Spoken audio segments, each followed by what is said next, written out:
the County Observer and Monmouthshire Central Advertiser, Abergavenny and Raglan Herald, Usk and Pontypool Messenger and Chepstow Argus introduce us to the life and exploits of the renowned King Arthur and his Knights of the Round Table. Chapter 2. As if by magic art controlled, a mighty meteor slowly rolled, its orb of fiery red. Thou wouldst have thought some demon dire came mounted on that car of fire to do his errand dread. Scott. Ambrosius Aurelius succeeds Vortigern in the government of Britain. He leads his army against the Saxons. Gallimori, King of Ireland, defeated. Merlin removes the giant's dance from Ireland to Salisbury Plain. Ambrosius dies by poison. The bright comet and fiery dragon. Second prophecy of Merlin concerning Arthur.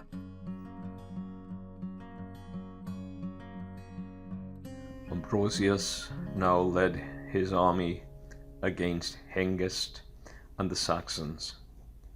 Hengist being master of Kent, Essex and Middlesex. Ella, another Saxon general, claimed dominion over Surrey and Hampshire, while Cerdic, a third, governed Wilts, Somerset, Devon and other parts. He defeated them in many places, and so weakened their power that the land had peace for a time. The king, in his progress through the country, restored ruined churches and created order, and on a certain day he arrived at a monastery near Salisbury, where the 460 British knights were slain by Hengist, who had made a solemn truce with Vortigern to meet in peace and settle terms, whereby himself and all his Saxons should depart from Britain.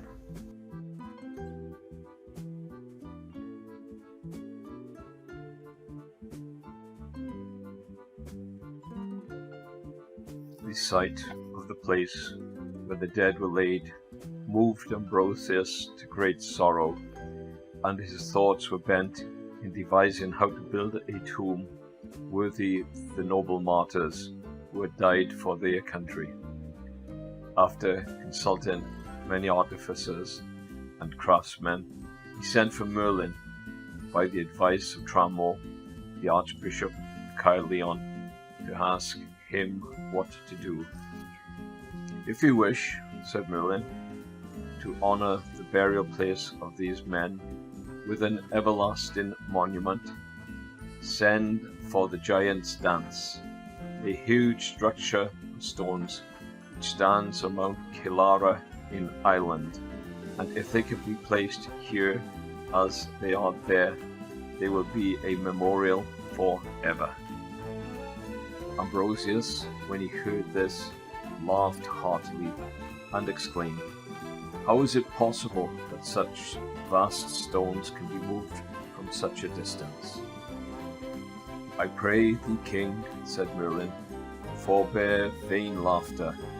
What I have said is true, for these stones are mystical and have healing virtues, and those who have a knowledge of the art to transplant them from that island to this. The giants of old brought them from the farthest coast of Africa and placed them in Ireland, while they lived in that country, to heal them of sickness. For if they washed the stones and put the sick into the water, it healed them of their infirmities. as it did them who were wounded in battle.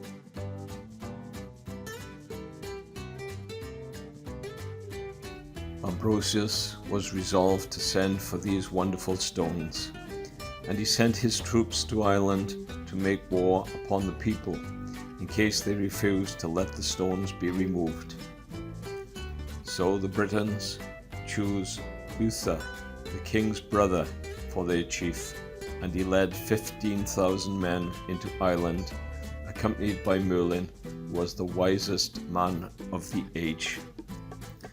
Here Gillamori, the king, withstood them fiercely, and not until after a great battle could they approach the giants' dance, the sight of which filled them with joy and admiration. Now, said Merlin, remove those stones and carry them to the ships. But they knew not how to set about the work, and the strength of the whole army was in vain. Then Merlin, laughing at their useless efforts, contrived machines of wondrous cunning workmanship that took down the stones with ease, and freely drew them down to the ships, that they were transported to a vast plain in Britain near Salisbury.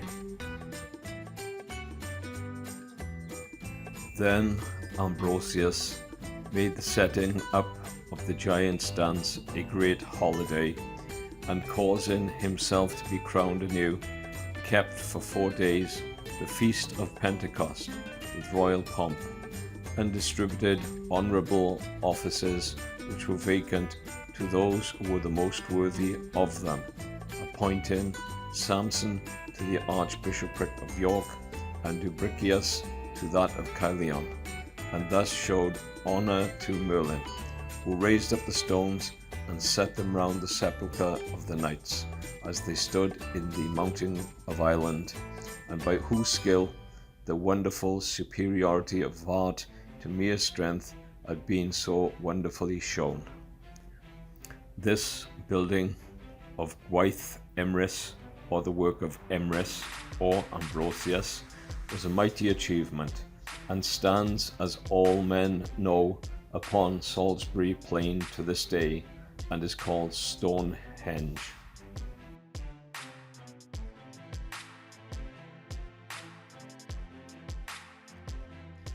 It afterwards came to pass that Ambrosius died by poison at Winchester, and was buried within the giants' dance. At this time came forth a comet of amazing brightness, and at the end thereof was a cloud of fire in the form of a dragon, from whose mouth went forth 2 rays, one stretching over Gaul, the other ending in 7 lesser rays over the Irish Sea. At the appearance of this star, great dread fell upon the people, but Merlin examined its appearance, and on being called before Uther, cried with a loud voice, O mighty loss, O stricken Britain! Alas, the great prince is gone from us. Aurelius Ambrosius is dead. Haste therefore, noble Uther, to destroy the enemy. The victory shall be thine, and thou shalt be king of all Britain. For the star with the fiery dragon signifies thyself, and the ray over Gaul portends that thou shalt have a son, whom all those kingdoms shall obey that the rays cover. Thus a second time was the coming of King Arthur foretold by Merlin.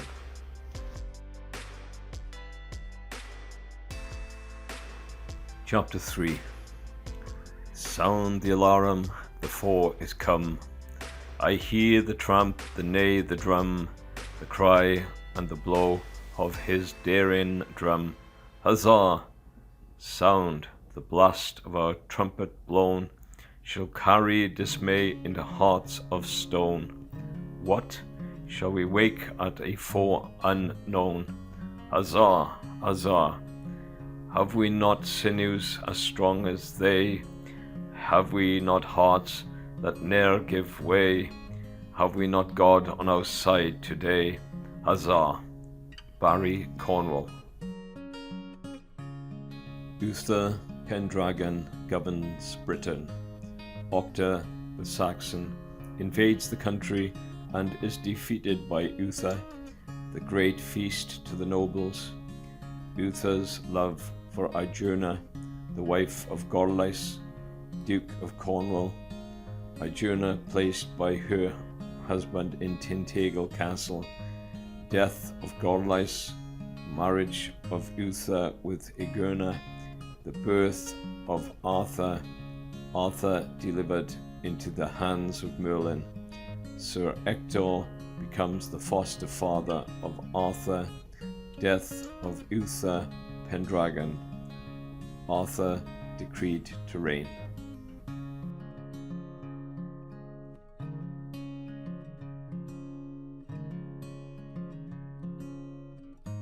Uther then waged war with Pasjan, the son of Vortigern, and Gallimori, king of Ireland, and having defeated them, returned to Winchester and received the kingdom, and then with great pomp and sorrow.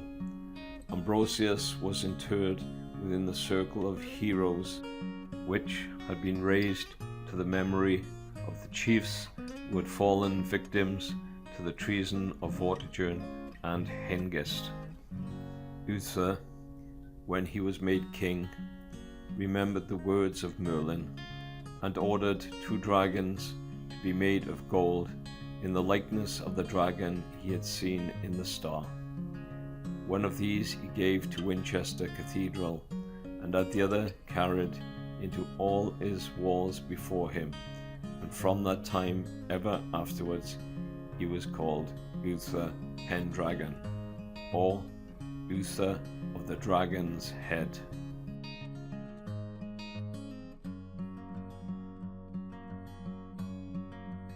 As soon as the death of Ambrosius became known, Octa and his followers, being reinforced from Germany, invaded Britain and reached as far as York, when Uther advanced and completely routed them in 2 engagements, and took Octa and his brother prisoners.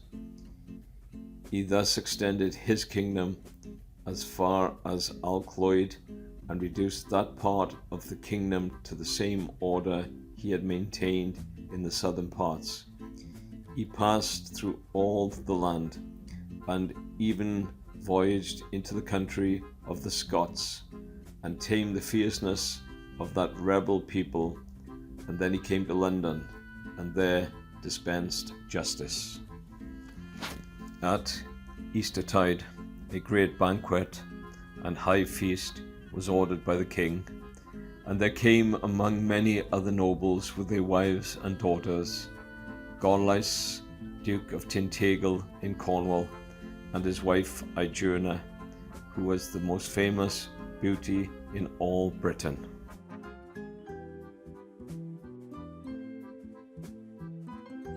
As soon as Uther saw her, he fell passionately in love with the fair Duchess, and bestowed so many presents and so much attention on her that her husband, in a rage, quitted the court and took his wife with him. When Uther was made aware of it, in opposition to the remonstrances of Merlin that evil would come of it, he sent messengers to the Duke, commanding him to return. But Gorlais not only refused, but hasted to his possessions in Cornwall, where he placed the fair Idurna in the castle of Tintagel, an inaccessible fortress in a secure and desolate spot, on the summit of a stupendous rock, separated by the sea from the mainland, with deep chasms in the rocks, and which was so strong that half a dozen knights could hold it against any numbers. But he shut himself up in his castle of Dimleoch, and resolved to defend himself to the last. As he expected, the king marched into Cornwall and invested the castle, in which Gorlice was on every side, and in a sally Gorlice was killed by Sir Ulfius, one of the king's leaders. The king's passion for the lady burst too fiercely to find any alleviation in this revenge, and he confided the state of his mind to one of his knights, Ulfin of Caer Caradoc, who advised him to consult Merlin as to the way in which he could obtain his heart's desire.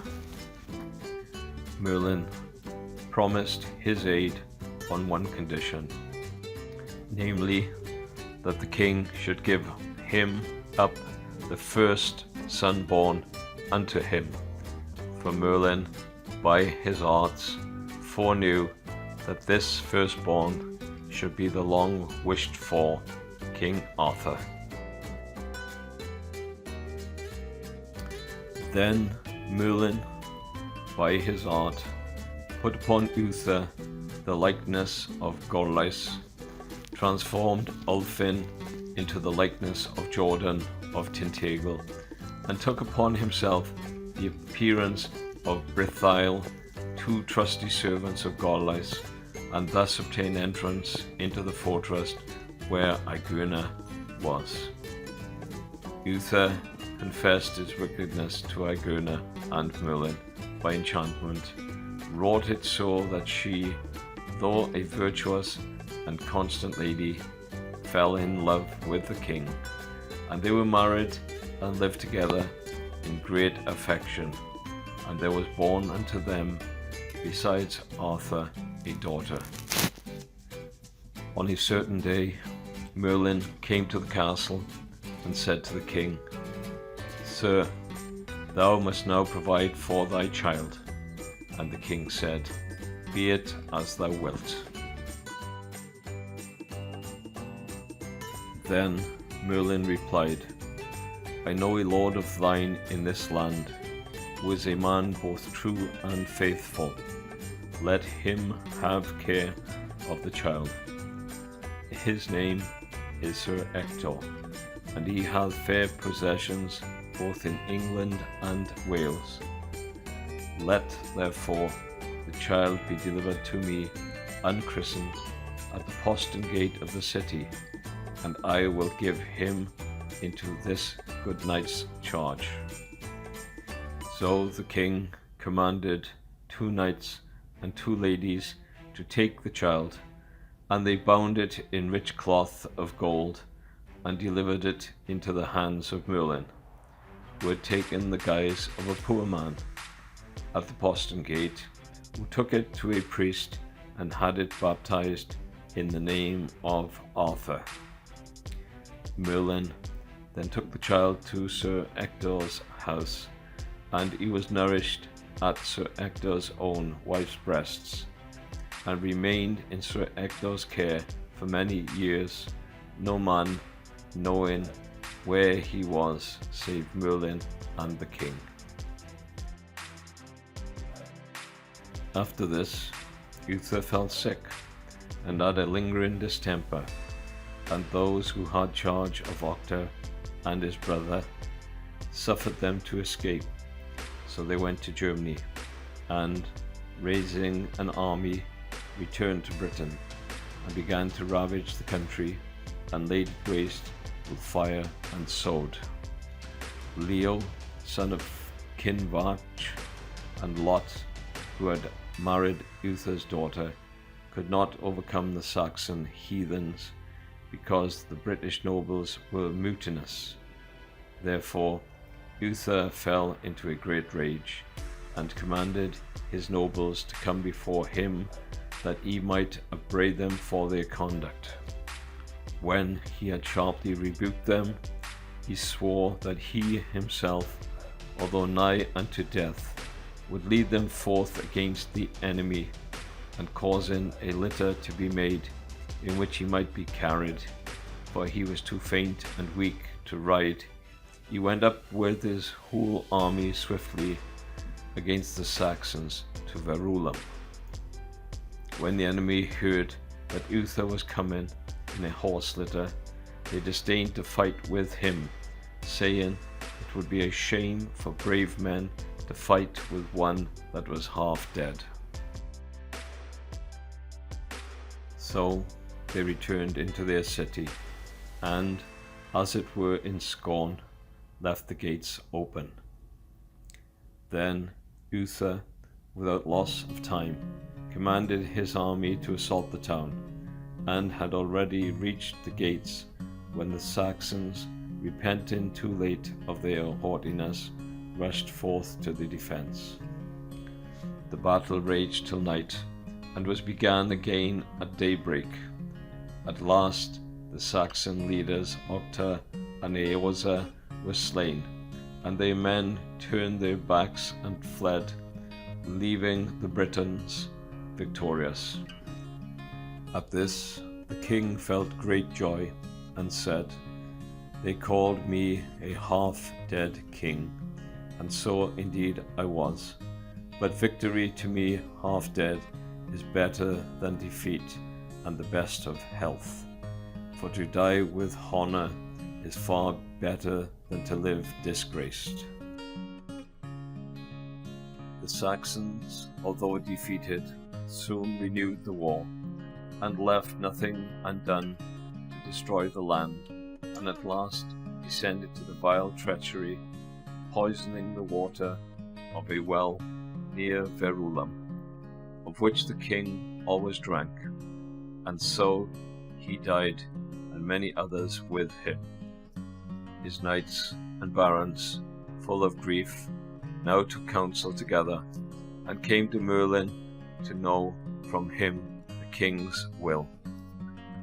"Sirs," said Merlin, "there is no remedy, and God's will must be done. But come ye all tomorrow, and God will make the king speak."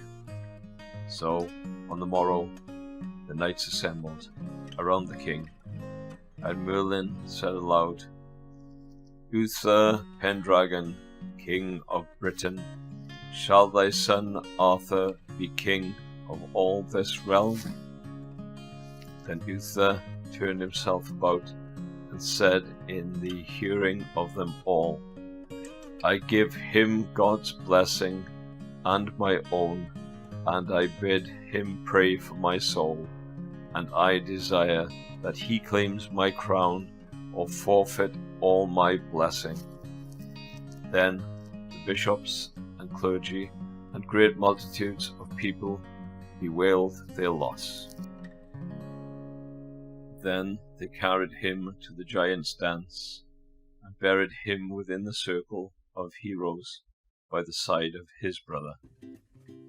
Note: on a small peninsula at Tintagel, on the north coast of Cornwall, are the romantic remains of a castle, majestically placed on the summit of a bold and rugged precipice, jutting into and overlooking the Atlantic Ocean.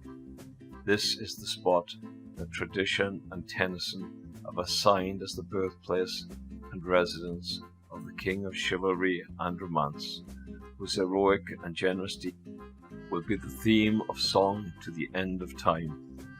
Some 300 feet beneath the castle is a long, narrow cavern extending through the entire promontory.